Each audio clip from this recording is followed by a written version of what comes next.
आणि आजची सर्वात मोठी बातमी म्हणजे शिवसेना पक्ष आणि चिन्हासंदर्भात आज सुनावणी होणार आहे. आज सुप्रीम कोर्टात सुनावणी होणार आहे. त्याच्याकडे त्या निर्णयाकडे सगळ्यांचंच लक्ष लागलंय. पक्षाचं मूळ चिन्ह धनुष्यबाण हे आपल्यालाच मिळेल अशी ठाकरेंची प्रतिक्रिया आहे. चिन्ह मिळालं नाही तर ते गोठवलं जाईल अशी ठाकरेंनी प्रतिक्रिया व्यक्त केली आहे. शिवसेनेचं धनुष्यबाण चिन्ह गोठवणार. शिवसेना पक्ष आणि चिन्हासंदर्भात आज सर्वोच्च न्यायालयात सुनावणी होणार आहे. ही सुनावणी सरन्यायाधीश सूर्यकांत, न्यायमूर्ती जयमाला बागची आणि व्ही मोहना यांच्या विशेष खंडपीठासमोर पार पडणार आहे. शिवसेना पक्ष आणि चिन्ह शिंदेच्या शिवसेनेला देण्याच्या निर्णयावरील आव्हान याचिकेवर ही सुनावणी पार पडेल. पक्षाचं मूळ चिन्ह धनुष्यबाण आपल्यालाच मिळेल, चिन्ह आपल्याला मिळालं नाही तर ते गोठवलं जाईल असं वक्तव्य उद्धव ठाकरेंनी संपर्क प्रमुखांच्या बैठकीत केलं होतं. त्यामुळे आज कोर्टात नेमकं काय होणार याकडे सगळ्यांचंच लक्ष लागलंय. शिवसेना पक्ष आणि नावासंदर्भात आज सुप्रीम कोर्टात सुनावणी होणार आहे. याआधीही सुप्रीम कोर्टात सुनावणी पार पडली होती. आज या सुनावणीत काय निकाल लागणार याची सध्या राजकीय वर्तुळात चर्चा सुरू आहे. याबद्दल अधिक माहिती जाणून घेऊयात आमचे प्रतिनिधी अमोल धर्माधिकारी यांच्याकडून. अमोल, काय सांगाल, काय निकाल लागू शकतो आणि त्याचे काय पडसाद राजकारणात उमटू शकतात?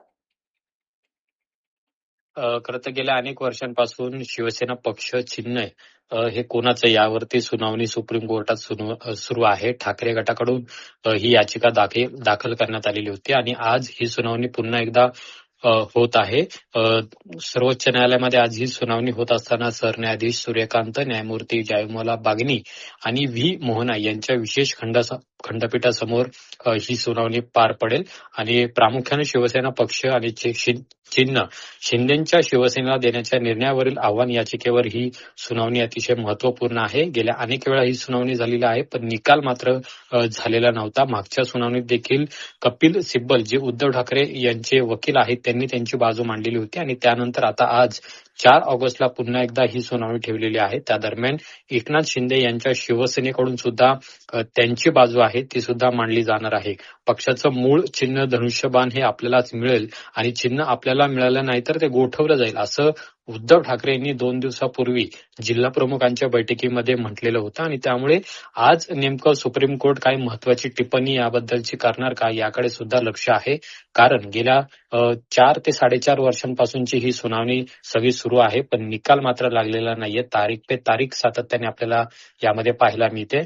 उद्धव ठाकरे यांना सुद्धा विश्वास आहे की मूळ पक्ष आणि चिन्ह आणि नाव जे त्यांच्याकडे होतं ते त्यांना मिळेल आणि एकनाथ शिंदे यांना ते मिळणार नाही असा एक विश्वास उद्धव ठाकरेंना आहे. पण शेवटी सुप्रीम कोर्ट याबद्दल काय टिप्पणी करणार आहे हे पाहणं महत्वाचं असेल. आणखीन किती दिवस ही सुद्धा सुनावणी चालणार आहे याकडे सुद्धा लक्ष आहे, कारण की सातत्याने या निवडणुका होत असताना शिवसेना नाव, पक्ष आणि चिन्ह हे मात्र एकनाथ शिंदे यांच्याकडेच राहिलेलं आहे. त्यामुळे एक शेवटची अपेक्षा उद्धव ठाकरेंना आहे की आता तरी हे चिन्ह आपल्याला मिळेल किंवा ते गोठवलं जाईल. या 2 मुद्द्यांवर उद्धव ठाकरे यांना विश्वास आहे. त्यामुळे आज दिल्लीमध्ये नेमक्या काय घडामोडी घडतात याकडे सुद्धा सगळ्यांचंच लक्ष आहे.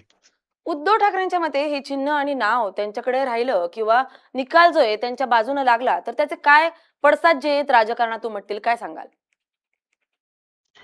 खरं तर असा जर निर्णय आला की उद्धव ठाकरे यांच्याकडे ते शिवसेना पक्ष नाव चिन्ह राहील तर हा खूप मोठा विजय उद्धव ठाकरेंचा असू शकतो आणि राज्याच्या राजकारणात पुन्हा एकदा भूकंप सुद्धा होऊ शकतो. पण ज्या काही घडामोडी गेल्या काही वर्षांमध्ये घडलेल्या आहेत, म्हणजे निवडणूक आयोग असेल किंवा मग विधानसभेचे सभापती असतील, यांनी ज्या पद्धतीने एकनाथ शिंदे यांच्या बाजूने निकाल दिलेले आहेत ते पाहता आता तरी सुप्रीम कोर्ट एकनाथ शिंदेच्याच बाजूने निकाल देणार की उद्धव ठाकरेंच्या बाजूने निकाल देणार हे पाहणं महत्वाचं असेल. हा निकाल किंवा हा निर्णय आहे तो अतिशय महत्वाचा याच्यासाठी असणार आहे की पुढील काय राजकीय घडामोडी असणार आहेत त्याच्यासाठी हा निकाल खरं तर एक दाखला म्हणून दिला जाणार आहे. आपण पाहिलं की शिवसेनेपाठोपाठ राष्ट्रवादी काँग्रेस शरद पवार यांचा पक्ष सुद्धा फुटलेला होता, तिथं सुद्धा बंड करण्यात आलेलं होतं आणि अगदी तोच निकाल राष्ट्रवादी काँग्रेस पक्षाला सुद्धा लागू होऊ शकतो. त्यामुळे सुप्रीम कोर्टाला सुद्धा याबद्दलचा निकाल देताना अतिशय महत्वपूर्ण विचार करावा लागणार आहे. आगामी काळामध्ये राजकीय पक्षांमध्ये जर अशा पद्धतीची फूट झाली तर हा दाखला त्यासाठी वापरला जाऊ शकतो आणि त्यामुळे सुप्रीम कोर्टाच्या म्हणण्यानुसार नेमकं काय निकाल दिला जातो याकडे लक्ष आहे. पण उद्धव ठाकरे यांना पुन्हा ते शिवसेना पक्ष, मूळ नाव आणि चिन्ह हे सुद्धा मिळणार का याची सुद्धा उत्सुकता आहे. पण सध्या तरी आपण पाहतो की उद्धव ठाकरेंकडे त्यांचं दुसरं मशाल चिन्ह आहे, त्यांना नाव सुद्धा दुसरं देण्यात आलेलं आहे आणि मूळ शिवसेना पक्ष आणि नाव जे आहे ते सध्या एकनाथ शिंदेकडे आहे. जर हा निकाल फिरला तर मात्र उद्धव ठाकरे यांना मोठा दिलासा मिळेल आणि एकनाथ शिंदेंना हा मोठा धक्का असणार आहे.